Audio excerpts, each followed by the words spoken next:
just wonderful. It's clean, neat, simple.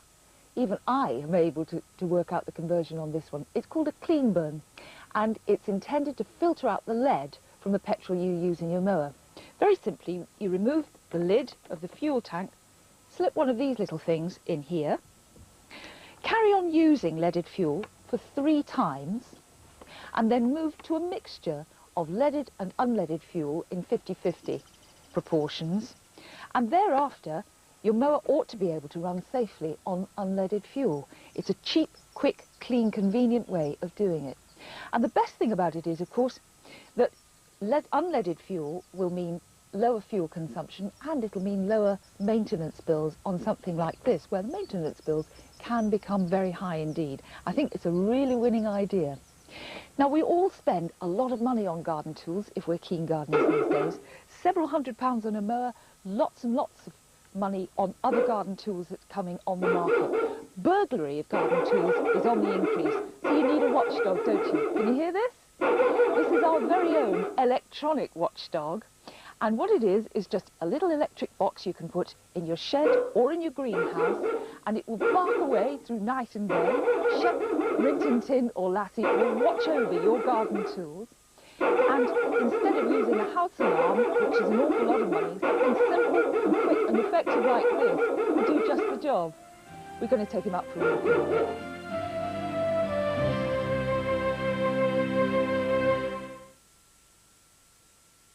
Stock up early for Christmas because Asda are rolling back the price of puds.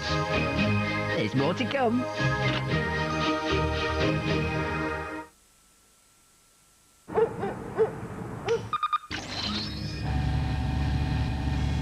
Identified.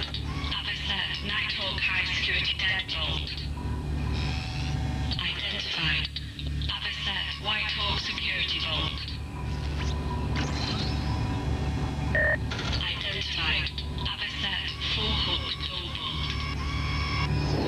Other security hardware. Access denied. 7,753 seconds till lunch.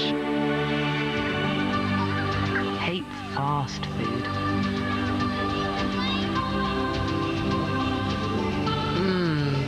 Fancy a bit of that. Feel wicked. The latest range of sandwiches from Boots match the most delicious fillings with specially selected breads. And to make them even more tempting, you can pick up a pack of half-price Pringles with every one. Like lunchtime, love Boots. 2 magazines, lunch, coffee, £12.50. Khaki trousers, £38. Boots, £85. Realising you're unzipped before anyone else does. Priceless. There are some things money can't buy. For everything else, there's MasterCard. Accepted everywhere. Even coffee bars. Right now you can get any full cloth garment superbly dry cleaned and hand finished for just £10.99 at Johnson's, the nation's #1 dry cleaner.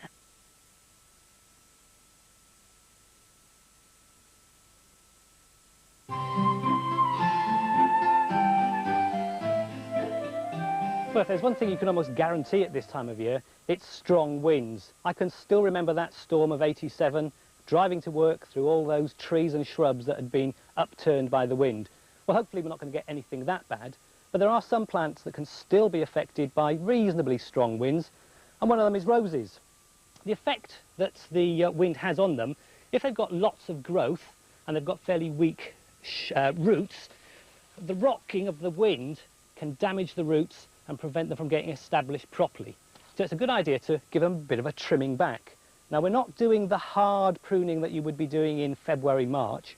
We're cutting them back by maybe 1/3 to 1/2, just to reduce the amount of leaf and stem that's there, to reduce the resistance to the wind.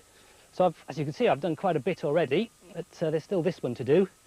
And some people say you can do this with a hedge trimmer, or you can just roughly prune where you like. Well, I'm a bit of a traditionalist. I still like to use my secateurs, and I still like to go to a bud. If you leave a little bit of stem above a bud, then there is a good chance that you'll get a rot setting in, and that can even go right back into the main part of the plant. So as I say, all we're doing is really a bit of a tidying up, cutting things back by, as I say, half to a third, and just reducing that resistance to the wind. Now I've purposely left this one, which is, as you can see, quite a large shoot. There's no point cutting this back by a third, because if we trace it all the way back down to the base, which is where my finger is now, you can see that this one comes below the rootstock, so therefore this is a sucker. Now there's no point cutting this out. If you cut it out at the base, you'll still leave buds behind, and they can start shooting and give you more suckers. This needs to be pulled out gently, excavate around it, and then pull it out gently by hand. But I'm going to leave that at the moment because I've got something else that I need to show you as well. That one's more or less done. We've got the same thing with standard roses. Again, you've got a big head here. Even when all the leaves have gone, a lot of windrock, which gets taken down to the roots and cause damage. So again, what we need to do is to prune this back. And unfortunately, this has still got some flowers on it, but of course you can bring those into the house and enjoy them in the house where they will grow on and give you a bit of a display. So don't throw them away completely. And as I say, we're just going all over it, reducing shoots as we go. Now obviously you're going to be left with a lot of material like this. What should you do with it? Well, I mean, this is fairly healthy. There's no signs of black spot or mildew, and it might be worth composting. But of course you have got the thorns to worry about as well, and to be quite honest, I think it's a bit of a risk to actually do any composting with roses. I tend to dispose of them another way, take them down to the refuse tip, because burning these days and having bonfires isn't seen to be environmentally friendly. And the other plants that have the same problem with the wind are these two here. We've got, in my left hand, we've got a buddleia, and the same thing applies. You would do your hard pruning in April, but this is just to tip it back to get rid of all those seed heads that are on the ends of the shoots there, and also to reduce the resistance to the wind. And the other one is Lavatera. Lavatera, again, tends to get a bit long and whippy, and it has a very weak rootstock, so it is worth pruning that back. But again, don't do your hard pruning. With standard roses, also, you have got to worry about the stake and the ties. Now this, of course, is true of any plants, whether you've got trees or large shrubs that have got stakes. Always check the stake, check that the stake is secure and it hasn't rotted. And if I put the secateurs down for a second, we ought to have a look at the ties. The thing with these is that obviously they can loosen, and if they're loose they do absolutely no good at all. But if they're too tight, they can restrict the growth of the stem. So it's always a good idea to have a look, make sure that they are fairly movable, but obviously not too movable, not to give any support to your plants. Do that now, and I can assure you that you'll have no problems during the winter.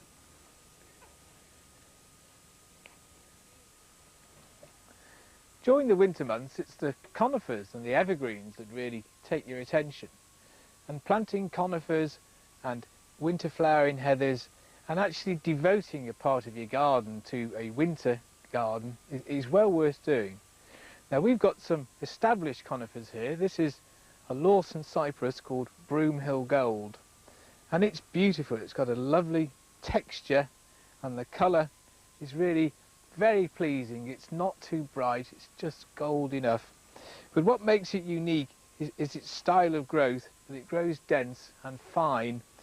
And over the years we've been taking cuttings and trimming it back, but as you can see we've trimmed back part of it, and then when we get to here I think it must be that the gardener couldn't reach any further. So now I've been given the job of taking this back, and now's a good time of year to do this job.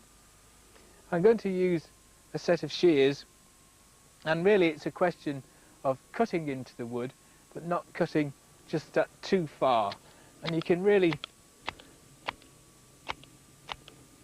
feel it coming through well. It's actually got a wonderful scent. I can smell it from here. It smells of cypress. There's no trick at all that it's called a cypress, because that's of the scent, even though they are not true cypresses. And we can go and take these lumps off without any fear of the fact that the thing is going to die back. But what you mustn't do is go back any further than this initial layer, because just inside here you'll find you have the old growth, and that will have gone brown by now. Though we call plants conifers and we call them evergreens, they're not evergreen. What they actually do is keep their leaves for about 2-3 years, and then they die back and shed them. So if now you're concerned when you look at your conifers that you're finding that they're dark on the inside, then don't worry, because it is quite normal. We're actually doing quite well here. We want to clip the whole plant, get it all back to where it should be, because it's the shape of these plants, it's the silhouettes and the way that they look in the winter sunshine which really makes them quite beautiful. I think they're perfect for somewhere you want to look good all year, like the front of a house, somewhere where it's going to be seen on a constant basis. But give them a light trim and they'll look all the better for it.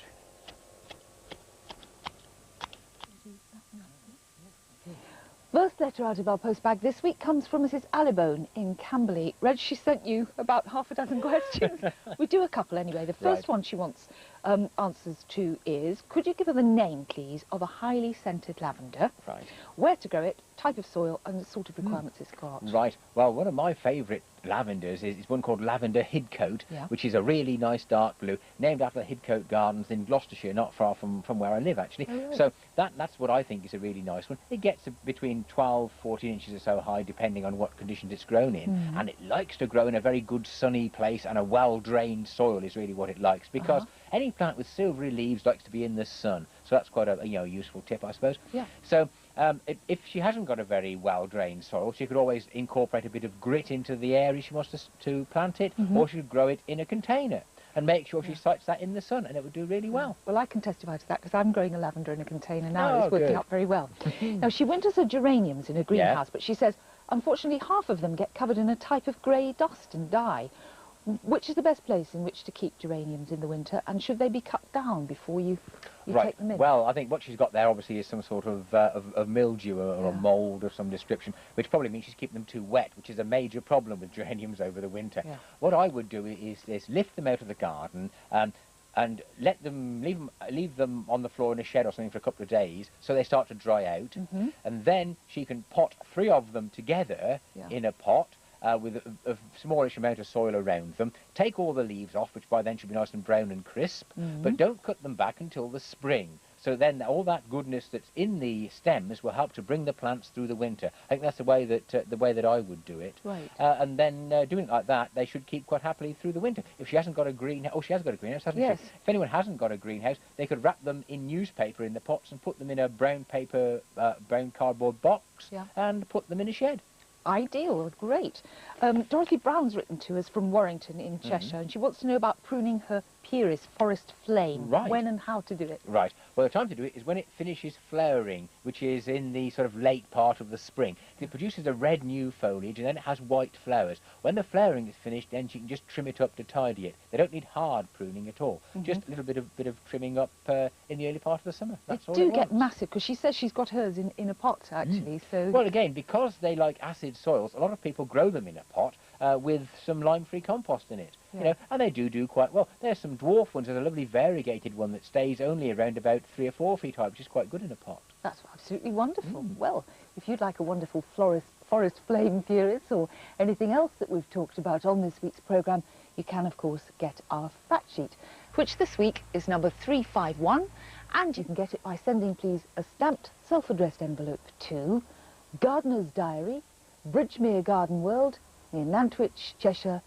CW5 7QB. And don't forget the phone lines, there'll be somebody there for about an hour with instant answers to all those urgent questions. The number, as always, to ring is 01270 520 455.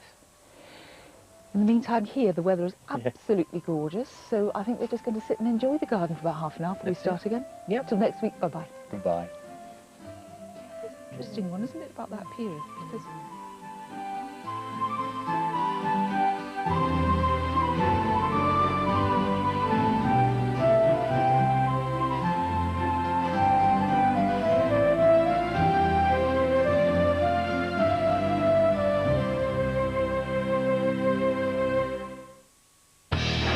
Have you been eating the chocolate spread? The camera never lies. New You've Been Framed, tonight at 8 on ITV. Hello, Jean from Stockport. What's your question? Hello, Gloria. How can I spread the cost of Christmas? Ah, that's an easy one, Jean. Give Fairpack hampers a call. Do you know you can get all your meat and groceries? Really? And your drinks. Plus, you can spread the cost over 45 weeks. And that goes for all your gifts, toys and shopping vouchers too. Fairpack? That's right. And there's up to 25% commission. The number's 0800 731 9866. Phone now and they'll send you a free catalogue for Christmas 2000. Thanks, Gloria. Beat the freeze this winter down at your nearest JJB sports store, where things are really hotting up. We've a great range of winter jackets for all the family. Buy any winter jacket for $39.99 or more, and we'll throw in this cool Lecoq Sporty backpack absolutely free. Yes, absolutely free. So get your hands on this tremendous offer now, only while stocks last at JJB Sports, your family sports stores.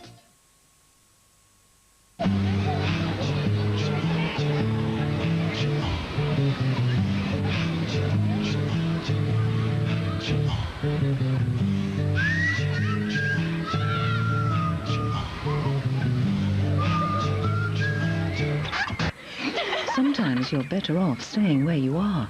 With electricity prices cut 4 times in the last 3 years and a great package of savings, discounts and service, you're better off staying with Norweb Energy. It's back and it's better than ever. Welcome to the G-Spot. Original. Check it out. Spontaneous. Come in all shapes and sizes.